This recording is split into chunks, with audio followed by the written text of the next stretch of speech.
I have my Snapchat set so anybody can send me snaps, like people I don't know, strangers and stuff. And the snap that I get the most are from people and it just says bored. Or it's like a selfie of them and they're like bored, nothing to do. How are there this many people that have all this time and no way to occupy it? You could build a city with all the free time that people spend sitting around being bored, sending me snaps of themselves sitting around being bored.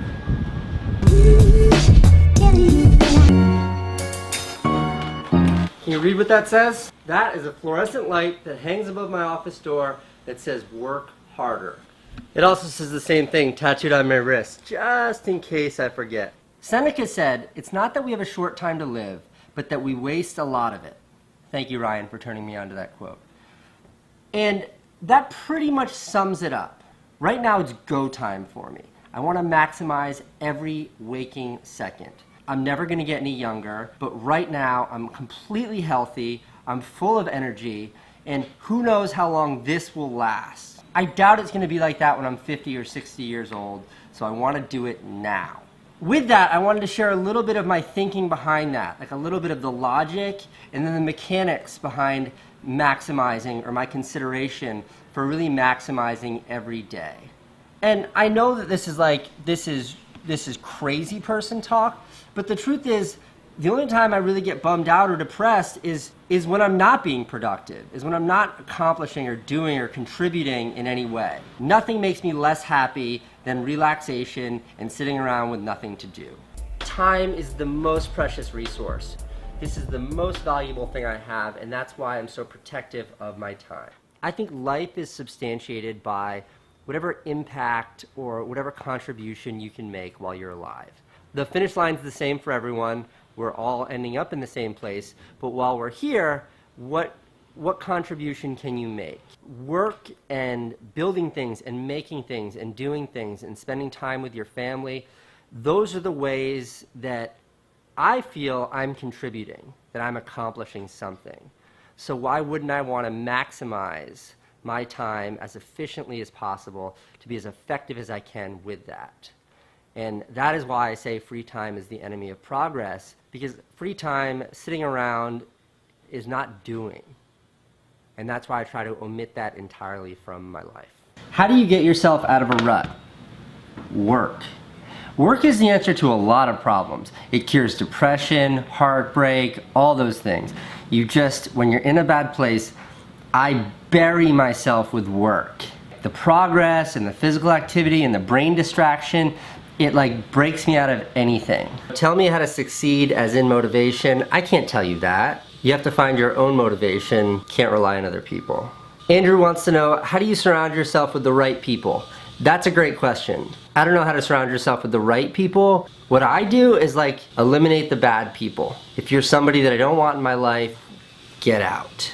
How do you not give a shit about what anyone thinks and just do your own thing? That's a two-part answer to a two-part question. The first part about how do you just do your own thing?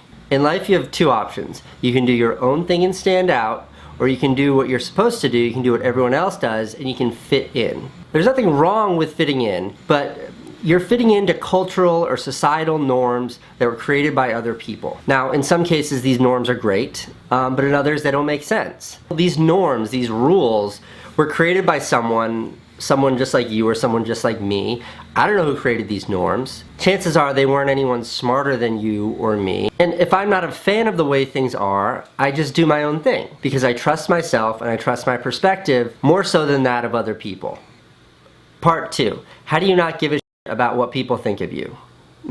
I should preface this answer by saying I definitely got made fun of a lot for the way that I look when I was in school, and all of those bullies that picked on me are all losers now. So never forget that. People who judge others, especially people who judge others based on things like looks, on whether you're black or white, whether you're Jewish or you're Muslim, whether you are gay or straight, because of their body type, whether they're fat or skinny, whether you have pimples or whether you have a big butt.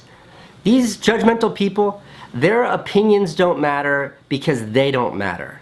Judgmental people are of a lower moral authority than those who don't judge. And we, people who don't judge, we have a responsibility to crush, to destroy those mean, judgmental bullies. And we do that with an overwhelming positivity, and we do that with our extreme open-mindedness. And when you subscribe to those values, you really stop caring what other people think. Because chances are, if other people are judging you, they're wrong. Today, I want to talk about haters. The biggest question that I see is, how do you not let haters get to you? And the truth is, like, haters get to me. They bother me. No one's immune to that. Like, nobody likes to be put down. But there are a couple of things that I remember. First and foremost, haters are losers. Haters are unquestionably losers. They bring people down in hopes of elevating themselves, but that's not how the world works. If you're bringing someone else down, you're going right there with them. That is fact. Human beings, we come in all different shapes and sizes. We're all beautiful in our own way. Never pick on someone because of the way they look. You can't help the way you look.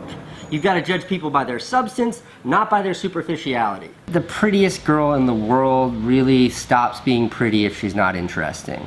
The flip of that is like a super interesting girl is attractive no matter what she looks like. So, I don't know, why do I think Candace is such an outrageous babe? Because she's like funny and fun and holds my attention, and I love hanging out with her.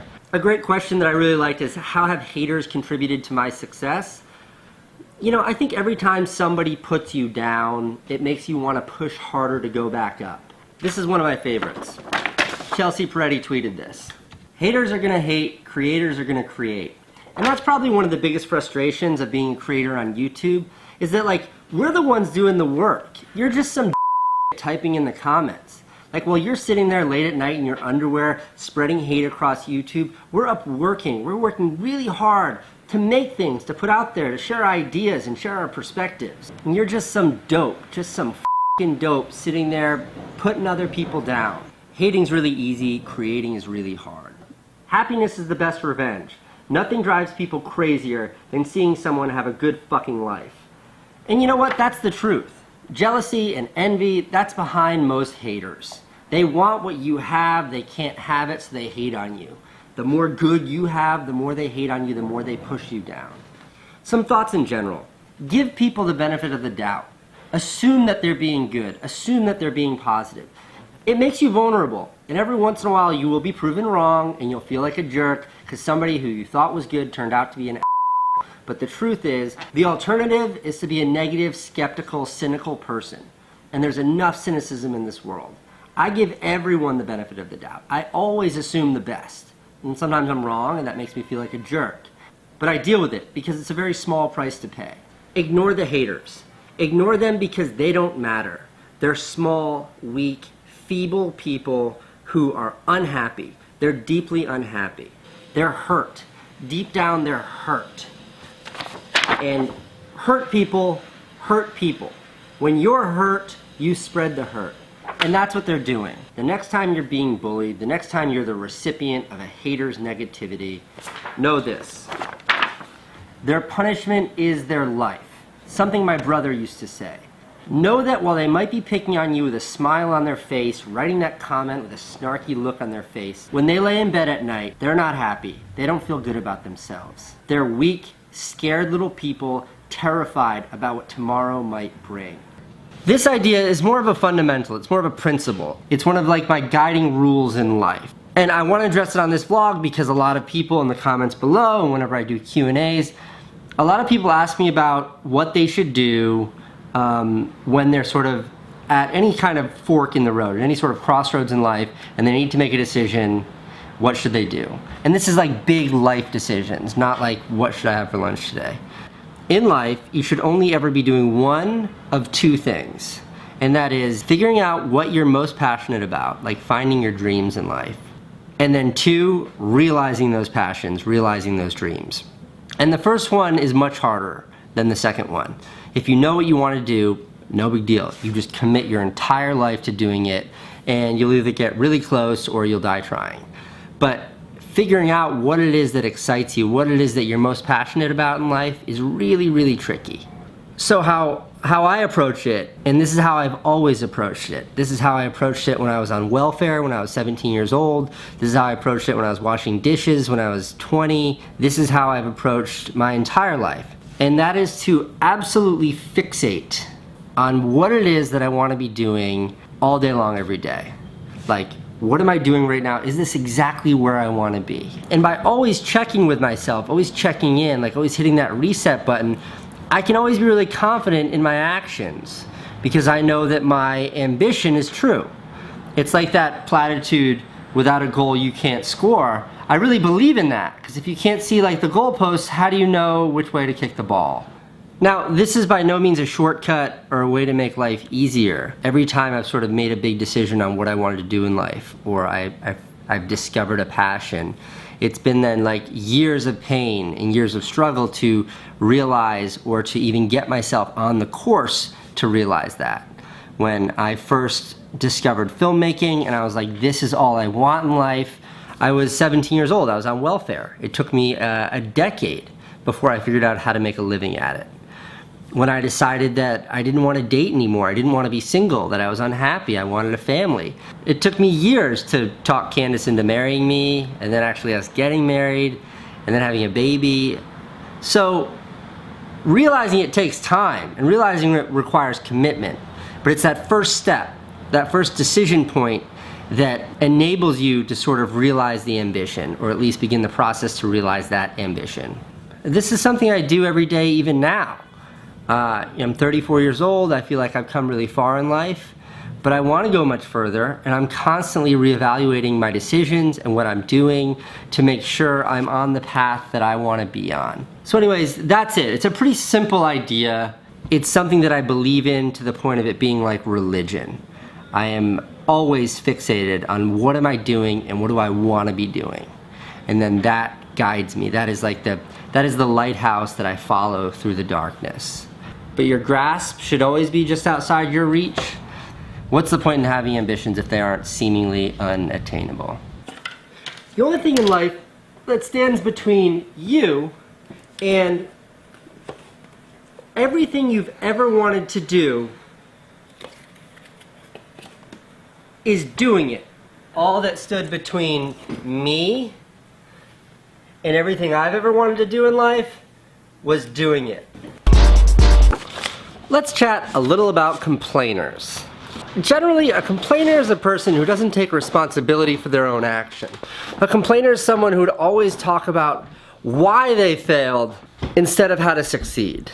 Now, there's one simple reason why it's never ever okay to complain, and that is there's always someone that has it worse than you do.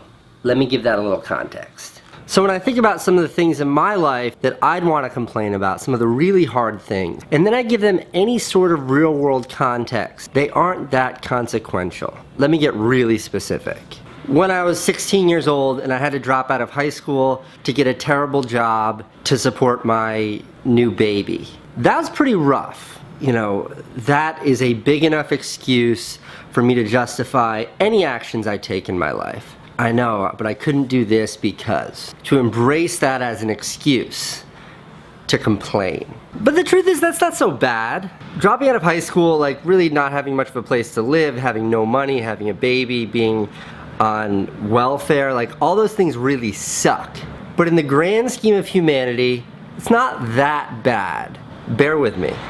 I turn on my computer, I go to a news site, and the first story I read is about migrants from Myanmar that are stuck on a boat, stranded, because the Thai government won't let them into port. These are people just like you and me, and they're literally starving to death, and this is right now. I don't mean to be so extreme, but these are the things that I remind myself of anytime I want to complain or bitch about something in my life. You realize that there are people just like you and me who at this very moment are truly facing things we're lucky enough to go our entire lives without ever having to experience. One more story where like my feelings around complaining and life in general were really set straight.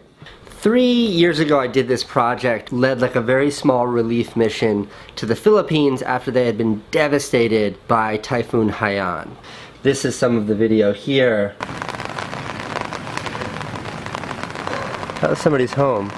Yeah. People didn't have water, people didn't have food. You know, these people had nothing.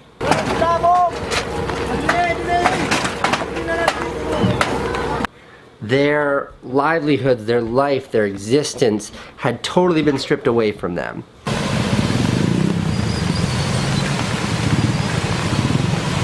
And what struck me the most about the entire experience, all of my time there, was not once did anyone complain. But they had lost everything, and they didn't complain. And they all focused on one thing. They focused on change, not complaining. And because of that, I do take it personally when people complain, because the truth is, most of the time, people who complain have nothing to complain about. It really doesn't matter. Never let perfect be the enemy of good enough. That principle really articulates what these vlogs are for me. Prior to vlogging, I used to put out maybe a movie a month or something like that. And my excuse for not being more prolific was always that I want what I make to be perfect. And I guess if you're Stanley Kubrick or you're Quentin Tarantino, there is validity in that argument. But in retrospect, that argument was just an excuse for me to not make more. By no longer letting myself embrace that excuse, I've forced myself to be more prolific. And it was via that proliferation, via that increased output of my own medium, these movies, that I found my voice, and I've found, I think, a renewed passion for what has been my craft. Someone who starts something and doesn't finish something, that is a loser. Someone who starts something and always finishes it, that is a closer. Last week I talked about that Voltaire quote, perfection is the enemy of good. And what that means is you can never let your desire for perfection prevent you from finishing something that's good. Because to finish something, even imperfectly, is to learn from it, and then you can move on and get closer to perfection. Prior to really embracing YouTube, I always considered like my filmmaking, the content I made, to be precious, and perfection was imperative. And how that actually manifested, what that actually meant, was I just didn't make a lot of stuff because I always had that excuse to fall back on. And in embracing YouTube, and more specifically, giving myself this daily mandate to upload a video, it has forced me to abandon this idea of perfection, this false idea of perfection, and instead forced me to focus on productivity. And that, in aggregate, over time, has made me a much better filmmaker, has made me a much better storyteller, creator, all of that.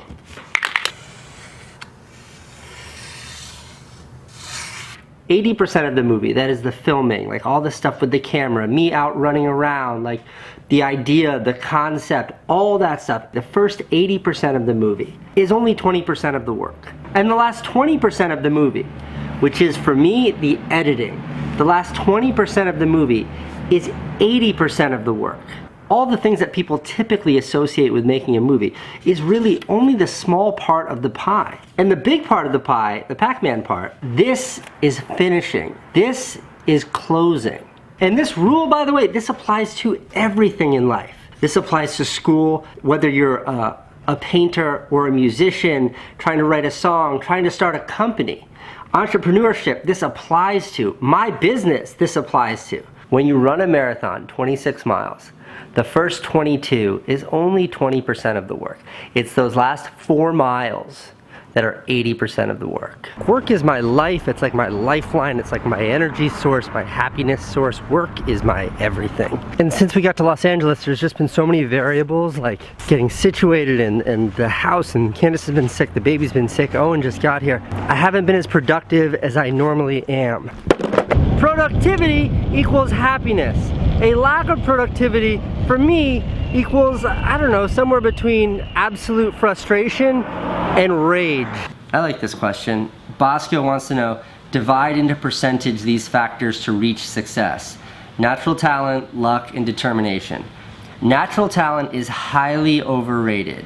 It's determination, determination, determination, and then like luck and all that other education and all that. It's like, it's not even in the same pie chart. Gonzalez, what do you think about the comfort zone? I think it's the worst place you could ever be. When you're hungry, you want more. When you're wildly successful, you can embrace your hard work and be proud of it. When you're in the comfort zone, it's just blah. asks, other than hard work, what advice would you give to better yourself both in life and in your career field? Focus. Focus is super underrated. Like, if you commit all that you are and all of your energy to one thing, I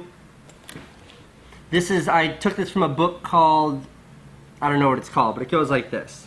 All right, you can do 10 things to like the first degree, like this right here, and that's how well you'll do all 10 things.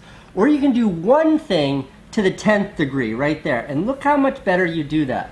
So when it comes to focus, to put all of your energy into one thing is to do that one thing really well, to the best of your abilities, to take it all the way. And to scatter yourself means you're never actually accomplishing anything. You're just sort of chipping away at a bunch of nothingness. And this is true for work, this is true for like dating versus committing yourself to one person, friendship, everything. Like really focusing and investing yourself into something you're passionate about will always yield better results than scattering yourself around, than spreading yourself thin. Why is Malcolm X a hero to you? Malcolm X is my hero because the guy went to prison as a total degenerate, as a proper criminal. He deserved to go to jail. And while in jail, all he did was educate himself. And when he came out as this great, strong, maybe one of the greatest communicators of the civil rights movement. And him being like this, I think the sort of quintessential autodidact is something that's tremendously inspiring for me because, you know, I'm a high school dropout. I never went to college. I never went to school. And when I was younger, a gigantic insecurity of mine was my lack of education. And looking at someone that had an impact on this world as tremendous as Malcolm X, and realizing that he also didn't have an education, he took it upon himself to educate himself, that's moving for me. And that's all without getting into the actual impact that he had on this world and what he did, which is tremendous. But I identify with him personally because of that journey. Here's a general good guiding principles around higher education. This is more of like a universal answer about college or life in general, but it's like the path you take to success or happiness in life can have a gazillion different manifestations. I dropped out of high school in the 10th grade and like went on welfare and got a job washing dishes because I had to. I had to support my baby, like I had no other options. But that is what led me to what I'm doing today. I couldn't have predicted that. And I think that what college is really incredible for is if you don't know what to do, college can be a really great place to find that. And that's not just the academic aspects, but also the social aspects. Being around new people, like living away from your parents' house, being exposed to all of the sort of different cultural aspects of being a melting pot that is like, that is a college. But I also think that the price of college is insanely expensive. And before you drop a couple $100,000 on it, on school, you know, money is fungible. Like how else could you spend that money and what will take you further in life? If you know what you want to do in life and it doesn't require a college education, go do that and skip college. If you know what you want to do in life and it requires a college education, go to college. If you don't know what you want to do in life at all, college can be a fantastic place to figure that out. And I mean that from a social perspective, an academic perspective, an experiential perspective. College can be wonderful for that, but it is not the only path for that. What do you recommend for your first job? Unless you know exactly what you want to be doing, I recommend getting a job digging ditches or washing dishes or picking up garbage. If you don't know what you want to do, get a job doing something you hate, because you will spend every minute of it fixating on what you wish you were doing, and that is invaluable. You've worked on some awesome projects with awesome clients. Beyond making great work, what do you do to find these opportunities? Typically, opportunities are created, not found. I've always created opportunities by like taking really big risks. I made a whole bunch of movies that I paid for myself that were really hard to do, and I had no idea what the outcome might be, but it's because I did the work first that these opportunities were created. A really smart person told me, you spend your 20s figuring it out and your 30s doing it. What would be a good first job for someone who wants to be an entrepreneur later on? Get as close to the fire as humanly possible. If there's someone you admire, if there is a company that you like, get a job pushing a mop, sweeping a broom, Whatever it takes. The closer to the action you can be, the more you're gonna learn. Don't worry about money or position. It's where you are that matters most when you're first starting out in your career. Living comfortably has never, ever been a goal of mine. Comfort is not something that I pursue. On my list of priorities, comfort is somewhere near the bottom. If you could do it all again, would you change anything? Fun question. I'm not really into hypotheticals. I'm very rooted in reality and where I am right now. And to look back and say I would have done this differently would mean that I might not be in the position I'm in right now. And I'm really happy with the progress I've made in life. So I'm much more about looking forward and thinking, what can I do now to affect my future, than I am looking at my past saying, I wish I'd done this. Casey, what defines you? What defines me? Okay, so something I call my moral compass, which is a self-determined sort of compass or set of rules.